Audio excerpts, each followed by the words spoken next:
स्वागत है आप सभी का। आपके साथ मैं हूं स्वप्निल। दिल्ली के जहांगीरपुरी में शोभा यात्रा के दौरान हुई हिंसा के बाद पुलिस ने मोर्चा संभाल लिया है। कई संवेदनशील इलाकों में भारी पुलिस बल तैनात है और पूरे दिल्ली में धार्मिक शोभा यात्राओं पर रोक लगाई है। मामले की जांच के लिए पुलिस की 10 टीमें लगाई गई हैं। साथ ही अब तक 14 आरोपी गिरफ्तार हुए हैं। शोभा यात्रा के दौरान पथराव, झड़प। वो जय श्री राम के नारे लगा रहे थे। वो वहाँ पता नहीं कि उनके क्या बहस हुई। मैं पीछे की साइड था, बाद में आ गया है तो उनका जैसे भीड़ बढ़ती गई फिर पथराव शुरू हो गया। उनका झगड़ा शुरू हो गया। गाड़ियों में तोड़ फोड़ और आगजनी। अपनी जान बचाता हुआ भागा और मेरे को भी 3 पत्थर लगे। और आप देखेंगे मेरी स्कूटी यहीं खड़ी थी तो पूरी स्कूटी को भी जलाने की पहले तोड़फोड़ करी और उसे जलाने की कोशिश। मास्टरमाइंड समेत 14 गिरफ्तार। अब तक हमने 14 दंगाइयों को गिरफ्तार किया है। उसमें जो मेन सरगना है वो भी इन्वॉल्व्ड है और दूसरा जिसने गोली चलाई थी उसको भी हमने गिरफ्तार किया है। छावनी में बदली जहांगीरपुरी। पूरे इलाके को छावनी में तब्दील कर दिया गया है। आला अफसर जो हैं फिलहाल दिल्ली पुलिस के वो मौके पे हैं। गृह मंत्रालय की नजर फिलहाल जहांगीरपुरी की इस पूरी हिंसा पर बनी हुई है। जांच की जा रही है क्योंकि दिल्ली पुलिस की 10 टीमें और लेडीज पूरे मामले में जांच कर रही हैं। दिल्ली के जहांगीरपुरी इलाके में हिंसा के बाद स्थिति काबू में है, लेकिन सियासत जोरों पर है। इस मामले में अब तक की अपडेट क्या है वो भी हम बताएंगे, लेकिन पहले सुन लीजिए इस हिंसा को लेकर राजनीतिक दलों का क्या कहना है।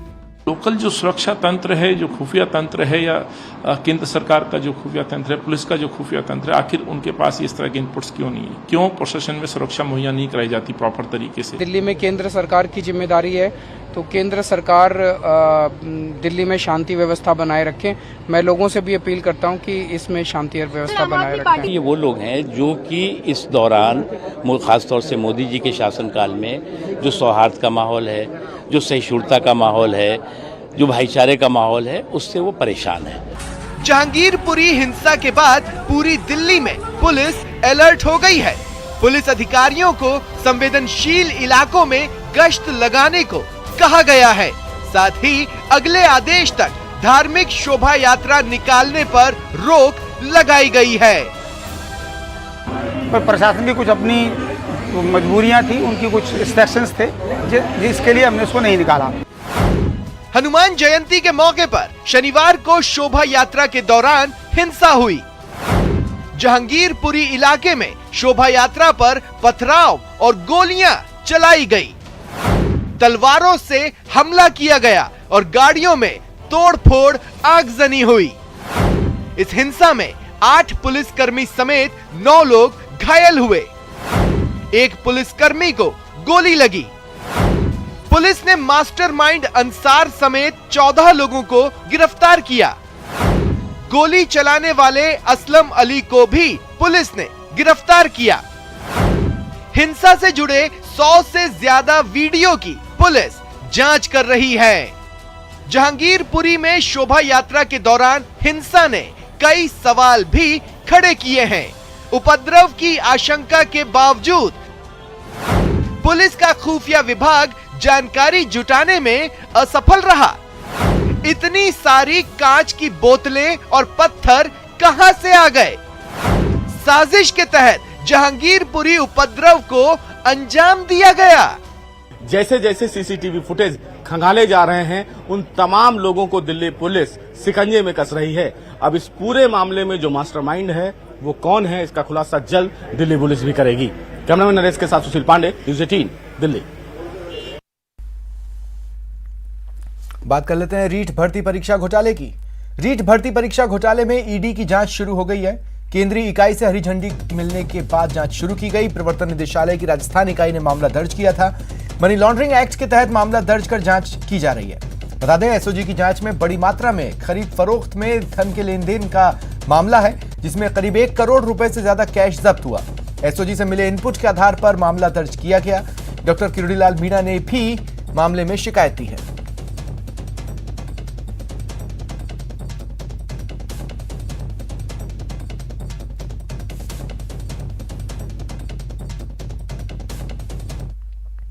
पोखरण दौरे पर पहुंचे केंद्रीय जल शक्ति मंत्री गजेंद्र सिंह शेखावत ने राज्य सरकार पर हमला बोला।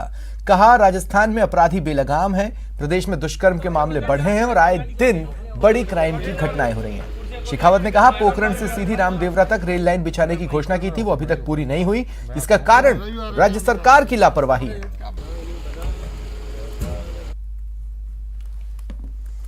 3 साल तक जिस तरह का दुख, दर्द, तकलीफ, कष्ट भोगा है, शांत राजस्थान में जिस तरह से अराजकता का माहौल बना है, राजस्थान जो महिलाओं के सम्मान के लिए जाना जाता था, मीरा हाडी रानी का राजस्थान, पन्ना धाय का राजस्थान, रानी पद्मिनी का राजस्थान जो है वो आज रेप की कैपिटल बना है। देश में सबसे ज़्यादा रेप, छोटे बच्चों पर अत्याचार, छोटी बच्चियों के साथ में बलात्कार का प्रदेश बना है।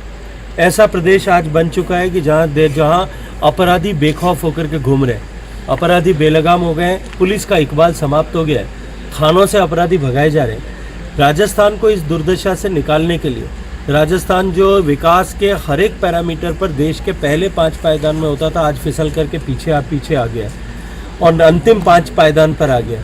ऐसे राजस्थान के हालात हुए हैं। राजस्थान की जनता के दुख दर्द को दूर करने के लिए भारतीय जनता पार्टी का कार्यकर्ताओं को प्रतिदिन पूरे प्राण की ऊर्जा से इस कुशासन को उखाड़ फेंकने के लिए काम करना ही चाहिए, हमारा धर्म है।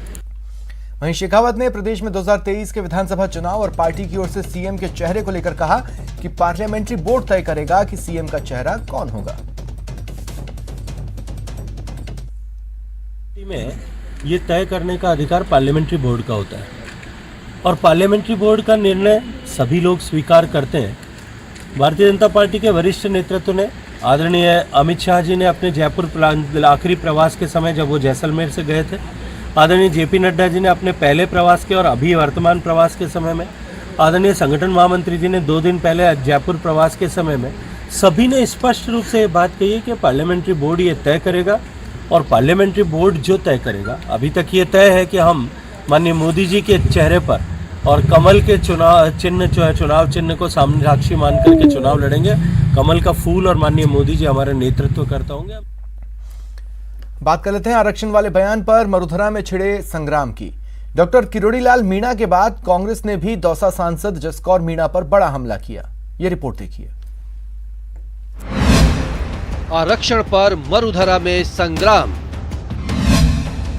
जसकौर के बयान पर सियासी जंग, किरोड़ी के बाद कांग्रेस का भी बड़ा हमला, आरक्षण के बयान पर आर पार। ना कॉलेज पढ़ी ना स्कूल पढ़ी, हम तो यूं ही गुड़कते गुड़कते, वो कहते हैं ना कि नदी में गिर जाता है बेडोल पत्थर, पानी के थप्पड़ों से गोल होता है, हम वो हैं। लेकिन अब जब मैं बन गई तो मैंने अपने बच्चों का आरक्षण बिल्कुल छोड़ा, मेरी बेटियों का आरक्षण छोड़ा।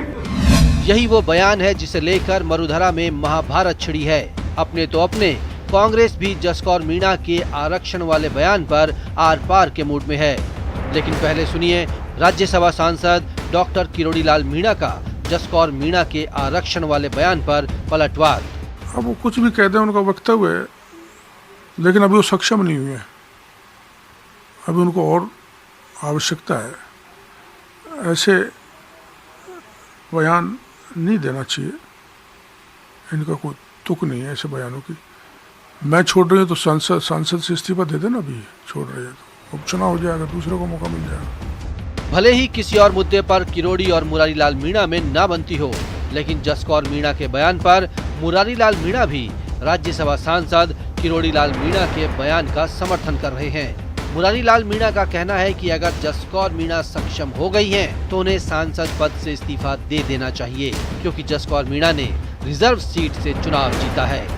किरोड़ीलाल जी की बात का मैं समर्थन करता हूँ। तुरंत उसको ऐसी भाषा बोलने से पहले अपने पद से इस्तीफा दे दो। आज मैं स्वयं जनरल सीट से विधायक हूँ और मैं कह दूँ मुझे एसटी का कोई बेनिफिट नहीं लिया, मैं नहीं लूँगा। मैं एसटी में नहीं होता तो न तो मैं पढ़ता, न लिखता, न नौकरी करता, और मेरे में काबिलियत यदि पैदा हुई तो मैं एसटी का था, सरकारी फैसिलिटी से हुई, इसलिए आज मैं विधायक हूँ। वो तो स्वयं ही जनरल रिजर्व सीट से सांसद है। यही नहीं, मुरारीलाल मीणा ने बीजेपी और आरएसएस पर भी निशाना साधा है। वो आरएसएस के कहने पे, क्योंकि आरएसएस हमारे समाजों में एसटी-एससी में कुछ गिने चुने लोगों को पालती है और उनकी नीयत आरक्षण प्रति ठीक नहीं है। वो एसटी-एससी के लोगों से ऐसे स्टेटमेंट दिलाते हैं ताकि आरक्षण को विवादास्पद बनाया जा सके। तो जसकोर भी हो सकता है उनमें से एक हो। साफ है, आरक्षण वाले बयान पर मरुधरा में सियासी संग्राम छिड़ गया है और ये जंग अभी और आगे जाने वाली है। दौसा से न्यूज़ 18 राजस्थान के लिए आशीष कुमार शर्मा की रिपोर्ट। ईआरसीपी को लेकर आज मुख्यमंत्री गहलोत ने फिर केंद्र सरकार पर निशाना साधा। गहलोत ने ट्वीट में बताया कि आज ईआरसीपी पर अहम बैठक हुई, अधिकारियों से परियोजना की प्रोग्रेस पर जानकारी ली। ट्वीट में ही गहलोत ने लिखा कि केंद्र सरकार राजनीतिक विरोध के कारण ईआरसीपी में अड़ंगा डाल रही है। केंद्र ने परियोजना पर तकनीकी सवाल उठाए हैं जो राजस्थान की जटिल भौगोलिक परिस्थितियों के कारण ठीक नहीं है। साथ ही राजस्थान की तुलना दूसरे प्रदेशों से करना भी ठीक नहीं।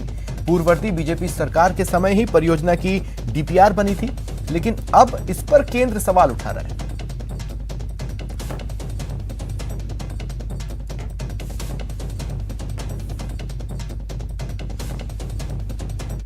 बात करेंगे राजसमंद की। सांसद दिया कुमारी अपने राजसमंद प्रवास के तीसरे दिन रेल मगरा पहुंची। उन्होंने 18.60 करोड़ की सीआरआईएफ में स्वीकृत रेल मगरा गिलुंड सड़क का शिलान्यास किया। दिया कुमारी ने संबोधित करते हुए कहा कि राष्ट्र की सुरक्षा भाजपा की पहली प्राथमिकता है।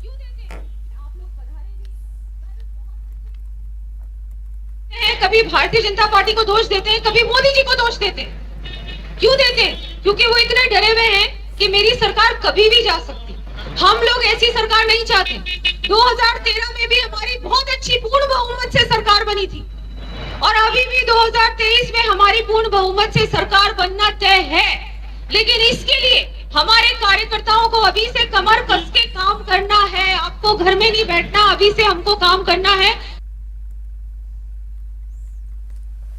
14 महीने बाद कल नगर निगम ग्रेटर की साधारण सभा की बैठक होगी। इससे पहले कांग्रेस और बीजेपी के पार्षदों की बैठक में साधारण सभा को लेकर रणनीति बनी। कांग्रेस पार्षदों की बैठक में मंत्री प्रताप सिंह खाचरियावास ने शहर कांग्रेस कमेटी अध्यक्ष के तौर पर अध्यक्षता की। कांग्रेसी पार्षदों ने विकास कार्य नहीं होने, अधिकारियों की अनदेखी की बात को उठाया। इस पर मंत्री प्रताप सिंह खाचरियावास ने पार्षदों की सुनवाई नहीं करने वाले अधिकारियों को कार्रवाई के लिए तैयार रहने की चेतावनी दी।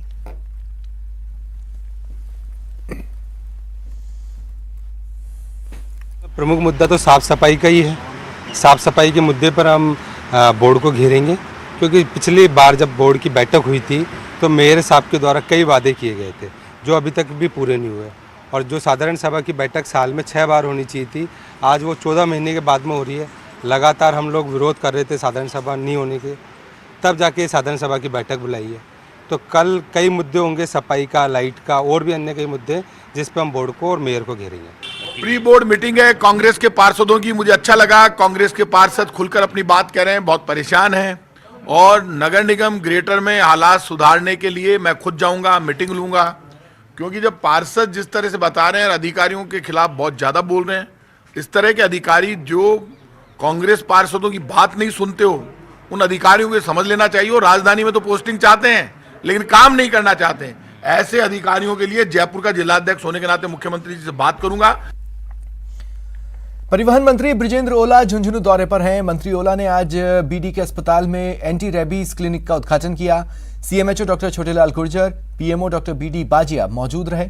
मंत्री ओला ने कहा कि राज्य सरकार ने पहली बार अलग से रेबीज को लेकर क्लिनिक की शुरुआत की।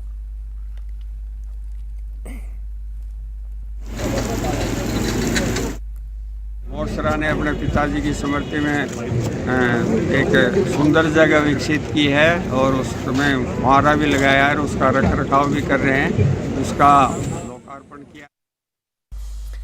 खबर इंटरसेप्टर गाड़ियों को मिले बजट की। पुलिस मुख्यालय ने परिवहन विभाग से 25 नई इंटरसेप्टर गाड़ियों को खरीदने के लिए बजट की मांग की थी। इसे परिवहन आयुक्त ने मंजूरी दे दी है।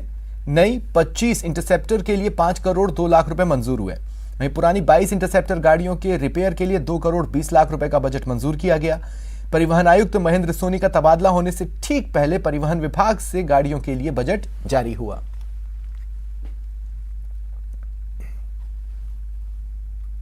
सेफ्टी और जान बचाने के लिए जो इंटरवेंशंस है उनमें कानून की पालना करवाना एक बड़ा इंटरवेंशन है और इसके लिए जो है पुलिस को इंटरसेप्टर्स की संख्या पर्याप्त हो और अच्छे क्वालिटी के इंटरसेप्टर रहे, इसमें हम लोग काफ़ी सपोर्ट करते रहते हैं। और हाल ही में पुलिस मुख्यालय से हमें 25 नए इंटरसेप्टर खरीदने के लिए प्रस्ताव मिले थे, तो उसमें 5 करोड़ 2 लाख रुपए की राशि जो है हमने उनकी रिक्वेस्ट आते ही 3-4 दिन में ही मंजूरी करके जारी कर दी है। इसी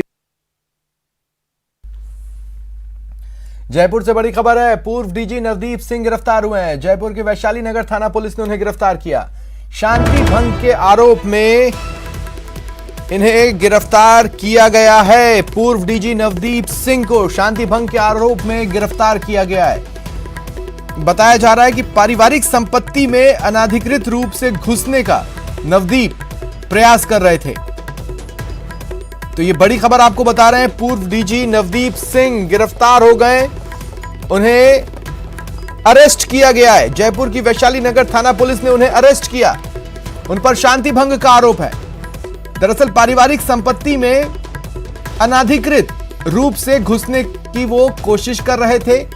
इस मामले में पूर्व डीजी नवदीप सिंह को गिरफ्तार किया गया है, उनसे पूछताछ की जाएगी।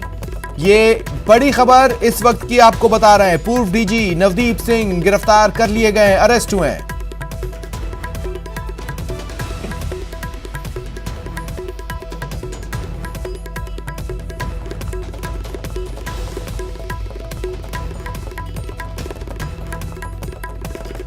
बड़ी खबर है और ज्यादा जानकारी के लिए बात करेंगे सहयोगी विष्णु से। विष्णु, मामला क्या था जिसमें इन्हें गिरफ्तार किया गया है, कब का था? मामला है वो आज शाम का बताया जा रहा है। जो हमारी अधिकारियों से बात हुई है उसमें बताया गया कि आज शाम को जो रिटायर्ड जो आईपीएस नवदीप सिंह है वे अपनी किसी ससुराल पक्ष में उनके घर पहुंचे तो वहां वे जबरदस्ती मकान में घुसने का प्रयास कर रहे थे। लगातार जो शिकायतें थी पुलिस तक, जो परिवार था वो कंट्रोल रूम को शिकायतें कर रहा था। उनका ये कहना था कि नवदीप सिंह उनको जान से मारने की धमकियां दे रहे हैं, वे उनका दरवाजा तोड़ के घर में घुसने का प्रयास कर रहे हैं। इस पर जब वैशाली नगर थाना पुलिस मौके पर पहुंची तो वहां पर भी वो ये नजारा साफ आया। पुलिस ने काफी नवदीप सिंह को रोकने का प्रयास किया लेकिन वे नहीं माने और इसके बाद आखिरकार जो पीड़ित की शिकायत के ऊपर नवदीप सिंह को शांति भंग की धाराओं में गिरफ्तार कर लिया। जी, अभी उन्हें कहाँ रखा गया है? देखिए, इस वक्त वे जो है वैशाली नगर थाने में है और आपको मैं बता दूं ये जो पूरा मामला जो घटनाक्रम हुआ, क्योंकि आज शाम को ही डीजीपी जो है एमएल लाठर उनके बंगले पर एट होम का कार्यक्रम चल रहा था, वही मुख्यमंत्री मौजूद थे और वही तमाम आईएएस और आईपीएस जो ऑफिसर थे वो भी मौजूद थे। ऐसे में ये सूचना वहां भी जब पहुंची तो पूरा जो एट होम के दौरान जो चर्चा पूरा जो मामला था रिटायर्ड नवदीप सिंह की गिरफ्तारी का, वो भी वहां चर्चाओं में रहा। जी ठीक है, तो अब इनसे पूछताछ की जाएगी। क्या टीम ने क्वेश्चनर तैयार किए हैं, क्योंकि आप बता रहे हैं कि शिकायत तो कई बार की गई? देखिए, नवदीप सिंह पहले भी विवादों में रहे हैं। उससे पहले इनके जो ससुराल पक्ष में जमीन जो पर कब्जे को जो लेके जो विवाद था वो भी सामने आया था, तब भी इनके खिलाफ शिकायत दर्ज की। लेकिन क्योंकि राजस्थान पुलिस के बड़े नामों में से एक थे, खुद डीजीपी रैंक के अधिकारी थे, ऐसे में पुलिस इनको गिरफ्तार नहीं कर पा रही थी। लेकिन आज जो है चूंकि मामला ज्यादा बढ़ गया, शिकायत ऊपर तक पहुंची, इसके बाद जो है हरी झंडी मिलने पर और नवदीप सिंह को पुलिस को आखिरकार गिरफ्तार करना पड़ा। जी चलिए, शुक्रिया तमाम जानकारी के लिए।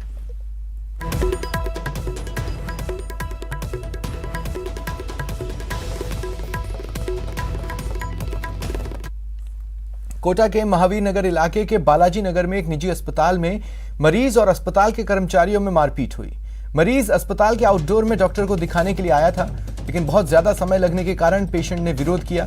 इस पर अस्पताल के कर्मचारियों के साथ झगड़ा हुआ और मारपीट शुरू हो गई। मारपीट की तस्वीरें अस्पताल के अंदर लगे सीसीटीवी कैमरे में भी कैद हुई। हालांकि फिलहाल आप घायल की तस्वीरें देख रहे हैं। हाथापाई अस्पताल के बाहर तक भी पहुंची। अस्पताल के बाहर भी अस्पताल के कर्मचारी, ये देखिए ये तस्वीरें जो कि वहां सीसीटीवी में कैद हुई हैं, कर्मचारी मरीज को पीटते हुए दिखाई दे रहे हैं। श्रेयस नाम के मरीज ने डॉक्टर और कर्मचारियों पर मारपीट का आरोप लगाया है। अस्पताल प्रबंधन ने कर्मचारियों के साथ मारपीट और अभद्रता करने का आरोप लगाते हुए रिपोर्ट दी है। डॉक्टर साहब ने पहले बदतमीजी करी और साहब उनका बुढ़ा होता गया, तो मैंने बोला मेरे दर्द ज़्यादा हो रहा है इसलिए पूछ रहा हूँ। बात बढ़ा के उन्होंने उनके डॉक्टर दर्शन गौतम हैं इंडियन स्पाइन हॉस्पिटल के नंदवाड़ी में, उनके और उनके स्टाफ के कर्मचारियों ने मारपीट करना शुरू किया। पहले हाथ पांव से मारा, फायर एक्सटिंग्विशर पड़ा तो उससे मारा। फिर वहाँ से निकल के जब हॉस्पिटल के बाहर जाने करे तो फिर लोगों को बुलाकर फिर और मारपीट करी। व्यक्ति ओपीडी में दिखाने आता है तो कई बार उसको जो थोड़ा सा समय लगता है कि पहले किसी व्यक्ति को देख रहे हैं उसके बाद उसका नंबर आएगा, तो वो धैर्य खो के आवेश में आता है। पर 1000 में एक व्यक्ति जो कर्मचारी ड्यूटी पे उसी की पिटाई करने लग जाता है। तो हम लोगों ने उसमें बीच बचाव की कोशिश करी और तुरंत महावीर नगर थाने में सूचना दी कि भाई आप आएँ और जो व्यक्ति ये असामाजिक कार्य कर रहा है इसको लेके जाए। और पुलिस का नाम सुनते ही वो भागने की लग गया। तो जो बाकी मरीज के परिजन वगैरह हैं उन्होंने उसको पकड़ने की कोशिश करी, ये भागे नहीं। राजसमंद जिले की राजनगर पुलिस ने फर्जी online lottery app, game app, loan app के जरिए हजारों लोगों के साथ करोड़ों की ठगी करने वाले गिरोह का पर्दाफाश किया। पुलिस ने 3 आरोपी गिरफ्तार किए। इन्होंने देश भर के करीब 3000 से अधिक लोगों से एक दिन में करीब 1.25 करोड़ रुपए बैंक खाते में जमा कराए थे। इस गिरोह का मास्टरमाइंड फिल्म प्रोड्यूसर रह चुका है। लोगों के द्वारा, लाखों लोगों के द्वारा निवेश किया गया और इस तरह का खेल जो था ये लंबे टाइम से चल रहा था, जिसमें आज पुलिस के द्वारा जिन्होंने अकाउंट बेचे हैं, जो ई मित्र संचालक है राज्य आवास के रहने वाले, और किशन लाल जैन जो मेन इसका जो ऑपरेट करने वाला था, उसको आज पुलिस के द्वारा गिरफ्तार किया गया है। क्योंकि परिवादी का क्या रोल था इसमें और परिवादी को किस तरह इन्होंने बेवकूफ़ बना के और उसके अकाउंट को यूज किया और इस तरह के 7 और अकाउंट को इन्होंने यूज किया, उन सब का पुलिस के द्वारा इन्वेस्टिगेट किया जा रहा है। थाली का स्वाद बनाने वाली सब्जी इन दिनों न सिर्फ थाली का बल्कि जिंदगी का भी स्वाद बिगाड़ रही है। तपती गर्मी में पारा हाई है और जेब ढीली हो रही है। मरुधरा के शहर शहर ढाणी ढाणी का एक ही हाल है, यानी सब्जी हर किसी का बजट बिगाड़ रही है। मरुधरा में सब्जी पर महंगाई वाली मार। पेट्रोल के भाव बढ़ रहे हैं, उस तरह सब्जी के भाव किराए के हिसाब से बढ़ते जा रहे हैं। 100 का कुछ पार कर गया, 120 रुपए लीटर डीजल है, तो महंगाई तो है सर। नींबू ने निचोड़ा, महंगी सब्जी ने मारा। नींबू का यूज करना बहुत मुश्किल हो जाएगा और इसका भार पड़ रहा है लोगों के ऊपर। नींबू भी नहीं चला लेता है, दही की खटाई दे देते हैं और क्या। नींबू जो आम आदमी की पहुंच से दूर हो गया है। बिगड़ा रसोई का बजट, मंडी खाली। हर एक के बस की बात नहीं है इतना कॉस्टली लेना। दूसरी सब्जी सारी महंगी है, कम से कम 80 रुपए 100 रुपए सारी सब्जी ही भाव चल रही है। आसमान पर सब्जी की कीमत, जिम्मेदार कौन? अच्छे भरपूर मात्रा में खाते थे, वहाँ थोड़ी थोड़ी क्वांटिटी कर दी हमने। ज्यादा से ज्यादा टमाटर मिर्ची ये ज्यादा उपयोग में लेते, दूसरी सब्जियां नहीं ले पाता। फिर बजट तो बिगड़ेगा ही, जब महंगा हो गया, डबल हो गया रेट, हर चीज महंगी है। महंगे पेट्रोल का वार या मुनाफाखोरों का अत्याचार। दूसरी सब्जी सारी महंगी है, कम से कम 80 रुपए 100 रुपए सारी सब्जी ही भाव चल रही है। जी खरीदारी में दिक्कत हो रही है, पीछे माल नहीं आ रहा है, बाजार में बिक रहा नहीं है, फिर जो रेट कहते हैं ग्राहक कहते हैं लूट रहे हो। 5 रुपए की लौकी का भाव 50 रुपए कैसे? बिक्री बहुत फर्क पड़ा है। जो नींबू पहले लोग किलो आधा किलो खरीदते, अब 100 ग्राम पे आ गए। 30 रुपए की 100 ग्राम नींबू है। 18 रुपए की भिंडी 100 रुपए के करीब क्यों? जो कोई 10 किलो लेता था वो 2 किलो में करके काम चला रहा है। भाव तेज होने से ग्राहक कम ही ले रहा है इसको। 2 रुपए की नींबू का भाव 15 रुपए कैसे? नींबू भी नहीं चला लेता है, दही की खटाई दे देते हैं और क्या। नींबू जो आम आदमी की पहुंच से दूर हो गया है। जो 50-60 रुपए किलो था, आज वही 250-300 रुपए किलो नींबू है। किसान कंगाल, आम जनता बेहाल। बहुत प्रभाव पड़ता है, ग्राहक यहाँ से माल कम ले जाता है।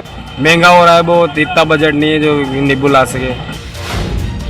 सब्जी के भाव में आखिर कैसे लग रही आग? और मिर्ची 80-70 चल रही है, फूल गोभी 80 हो गई, 100 हो गई है, और खीरा 40-50 चल रहा है। शिमला मिर्ची 80 रुपए किलो, 60 रुपए किलो चल रही है। तरकारी कैसे जेब पर पड़ रही भारी? हिमाचल प्रदेश के चंबा जिले में भरमौर के पास एक सड़क हादसा हुआ। हादसे में 3 लोगों की मौत हो गई। पुलिस के मुताबिक गरौला के पास झिरडू मोड़ पर एक कार बेकाबू होकर रावी नदी में जा गिरी। कार में 3 लोग सवार थे। ये उलासा गांव के रहने वाले हैं।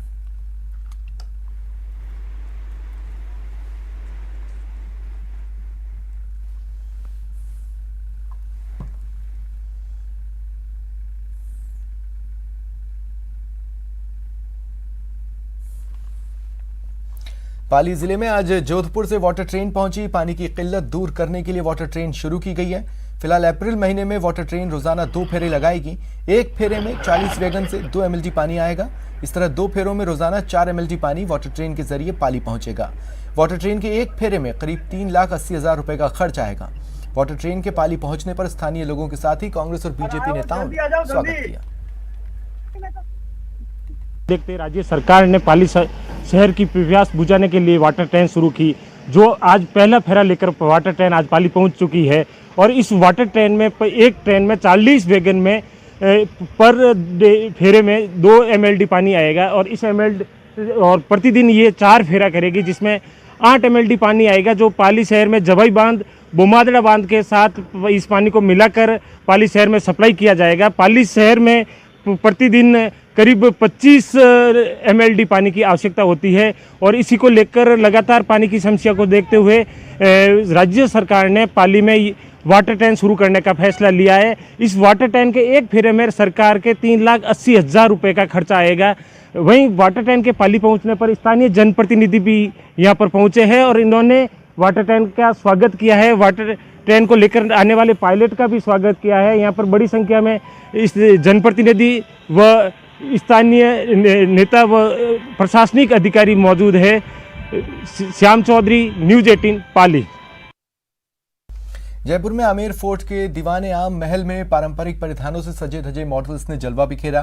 राजा महाराजाओं के परिधानों से सजे मॉडल्स ने तिलिस्मी माहौल बना दिया। पर्यटन और संस्कृति को बढ़ावा देने के उद्देश्य से फैशन पैशन 2022 का आयोजन किया गया। फैशन शो में विरासते विवाह, Rangilo Rajasthan, element of nature, Rangila fusion की थीम पर मॉडल्स ने समा बांध दिया।